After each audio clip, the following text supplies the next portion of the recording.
নমস্কার বন্ধুরা, আশা করি আপনারা সবাই ভালো আছেন। তো আজকে আরেকটা নতুন ভিডিও নিয়ে আপনাদের সামনে হাজির হয়েছি। আজ 12ই মে 2024 সাল রবিবার। বন্ধুরা, প্রথমেই আমি দুঃখিত, আজকের ভিডিও আসতে বেশ কয়েক ঘন্টা দেরি হয়েছে, কারণ আমার কিছুটা টেকনিক্যাল প্রবলেম হচ্ছিল ক্যামেরাতে, আর এডিটিংয়ের কিছু ইস্যু হচ্ছিল, তো এজন্যই ভিডিওটা দেরি হয়েছে। যাই হোক বন্ধুরা, তো আজকের ভিডিওটা আশা করি আপনাদের ভালো লাগবে। সাথে থাকুন বন্ধুরা, দেখতে থাকুন। বন্ধুরা, গতকালকের ভিডিওতে আমি আপনাদের দেখিয়েছিলাম যে শিলং গুয়াহাটি রোডে শিলচর আসার পথ বেশ কিছু মালবাহী ট্রাক রাস্তায় জ্যামে আটকে ছিল। আজকে খুব সকালবেলা কিন্তু অনেক মালবাহী গাড়ি কাছাড় জেলায় এসছে। তো আপনারা দেখলেন ভিডিওর শুরুতেই বেশ কিছু ট্রাক বিভিন্ন পণ্য সামগ্রী নিয়ে শিলচর পৌঁছেছে। বন্ধুরা, পাহাড় লাইনেও ক্ষতিগ্রস্ত ট্র্যাকটা সারাইয়ের পর এখন যাত্রী এবং পণ্য বোঝাই ট্রেন মোটামুটি স্বাভাবিকভাবে চলছে।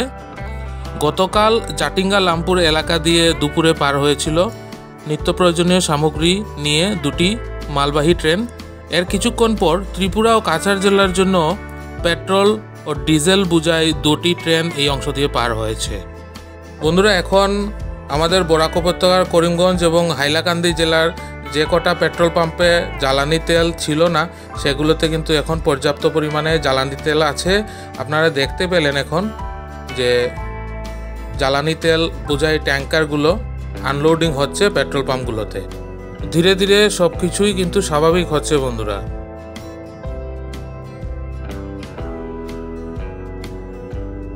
বন্ধুরা, সাথে থাকুন, আপনাদেরকে একটা জিনিস দেখাচ্ছি। এই দেখুন,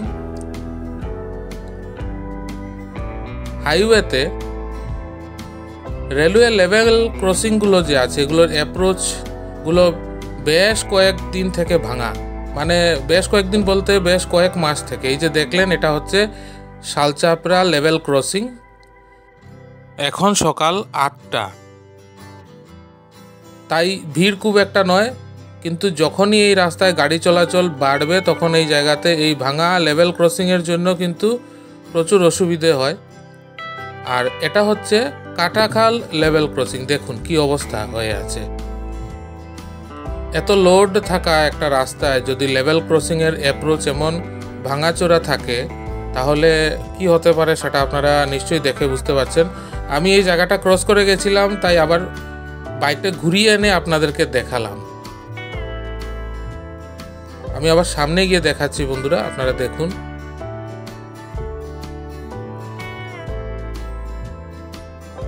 দুপুরবেলা থেকে এখানে কিন্তু একদম মধ্যরাত অবধি প্রচুর ভারী যানবাহনের প্রচণ্ড ট্রাফিক থাকে। তার মধ্যে এমন ভাঙাচোরা লেভেল ক্রসিংয়ের অ্যাপ্রোচ সত্যিই কিন্তু একটা মাথা ব্যথার কারণ।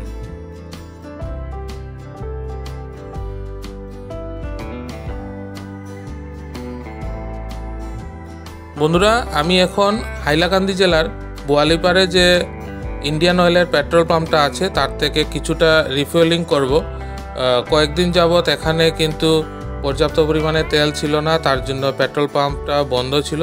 শুধু এটা নয়, আরও বেশ কয়েকটা পেট্রোল পাম্পই জ্বালানি তেলের অভাবে বন্ধ ছিল, কিন্তু এখন সব কিছু আবার স্বাভাবিক হয়েছে। পেট্রোল ডিজেল নিয়মিত পাওয়া যাচ্ছে। বন্ধুরা, অনেকেই জানতে চেয়েছিলেন যে এখন কি অবস্থা, পেট্রোল ডিজেলের পর্যাপ্ত মজুদ আছে কি না। তো আপনারা দেখে নিশ্চয়ই বুঝতে পারছেন, আমি এখান থেকে কিছুটা তেল পেট্রোল রিফুয়েলিং করালাম। পেট্রোল ডিজেল সব কিছুই পর্যাপ্ত পরিমাণে আছে বন্ধুরা। প্রচুর তেলের ট্যাঙ্কার ঢুকেছে, প্রচুর তেলের ট্যাঙ্কার পেট্রোল পাম্পগুলোতে আনলোড হয়ে গেছে অলরেডি সকালবেলা থেকে। তো বন্ধুরা, সাথে থাকুন, দেখতে থাকুন। বন্ধুরা, আমি এখন হাইলাকান্দি শহরে পৌঁছে গেছি। আর সবসময়ই হাইলাকান্দি শহরের একটা নাম ছিল, কিন্তু দেখুন বাঁদিকে জঞ্জাল কিন্তু হাইলাকান্দি শহরেরও পিছু ছাড়ছে না। বেশ আগে থেকেই হাইলাকান্দি শহরের একটা সুনাম ছিল যে পরিষ্কার পরিচ্ছন্ন শহর, রাস্তাঘাট খুব ভালো। আর এবং কথাটা খুবই সত্যি যে বাকি 3 জেলার থেকে অপেক্ষাকৃতভাবে পরিষ্কার পরিচ্ছন্নতা হাইলাকান্দি শহরের তথা হাইলাকান্দি জেলার অনেকটাই ভালো ছিল, অনেকটাই উন্নত ছিল। কিন্তু এখন মনে হচ্ছে যে হাইলাকান্দি পৌরসভা এবং হাইলাকান্দিবাসী জনসাধারণ উভয়ে মিলেই খুব তাড়াতাড়ি নোংরা শহরের তালিকায় এই সুন্দর শহরটার নাম উঠাতে লেগে পড়েছেন।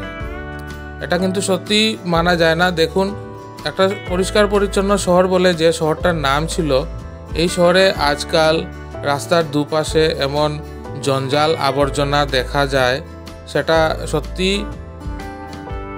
মানে কি বলবো, আর বলতে তো অনেক কিছু মনে চাইছে, কেননা আমার ছোটোবেলার বেশ কয়েকটা বছর এই শহরে কেটেছে।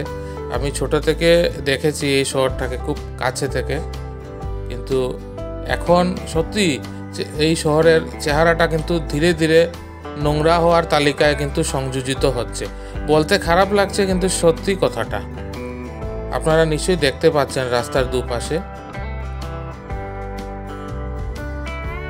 এ নিয়ে কিন্তু আপনার হাইলাকান্দি শহরের জনসাধারণ তথা বিভাগীয় পৌরসভা আপনাদেরকে পদক্ষেপ নিতে হবে।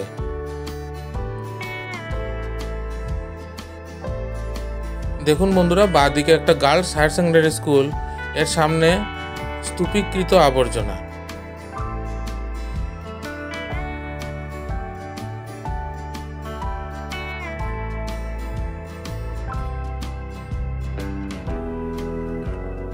এই চেহারাটা কিন্তু এই শহরে সত্যি বেমানান।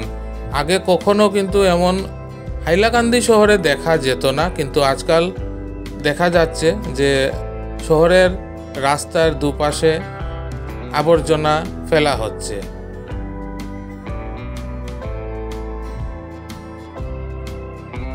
এই শহরে কিন্তু অপেক্ষাকৃত জনসংখ্যা কম করিমগঞ্জ এবং শিলচর থেকে। তো এত কম জনসংখ্যা থাকা শহর যদি এভাবে ধীরে ধীরে নোংরা হয়, সেটা মেনে নেওয়া যায় না। আপনারা দেখুন রাস্তার পাশে অনেক বেশি জঞ্জাল। এটা সত্যি, এই চিত্রটা সত্যি বেমানান হাইলাকান্দি শহরের জন্য। যারা হাইলাকান্দিবাসী জনসাধারণ আছেন তারা হয়তো আমার সাথে একমত হবেন। যদি হাইলাকান্দি শহর থেকে যারা দেখছেন তারা কমেন্ট করে জানাবেন। আপনারা আপনাদের জানাশোনা চেনাশোনা সবার সাথে কিন্তু ভিডিওটা শেয়ার করবেন। এইভাবে হতে দেওয়া কিন্তু উচিত নয়। তো যাই হোক বন্ধুরা, আজকের ভিডিওতে আপডেট এতটুকুই থাক। আশা করি আজকের ভিডিওটা আপনাদের ভালো লাগবে। যদি ভালো লাগে তো লাইক শেয়ার কমেন্ট করে দেবেন। আর যারা নতুন দেখছেন তারা প্লিজ চ্যানেলটা সাবস্ক্রাইব না করে যাবেন না। সাবস্ক্রাইব করে পাশে থাকা বেল আইকনটা প্রেস করে দেবেন, তাতে যখনই আমি আরেকটা নতুন ভিডিও দেব তার নোটিফিকেশন সবার আগে আপনার কাছে চলে আসবে। খুব তাড়াতাড়ি আরেকটা নতুন ভিডিও নিয়ে আগামীকাল হাজির হব। ততক্ষণ আপনারা সবাই ভালো থাকবেন, সুস্থ থাকবেন। পাশে থাকার জন্য অনেক অনেক ধন্যবাদ।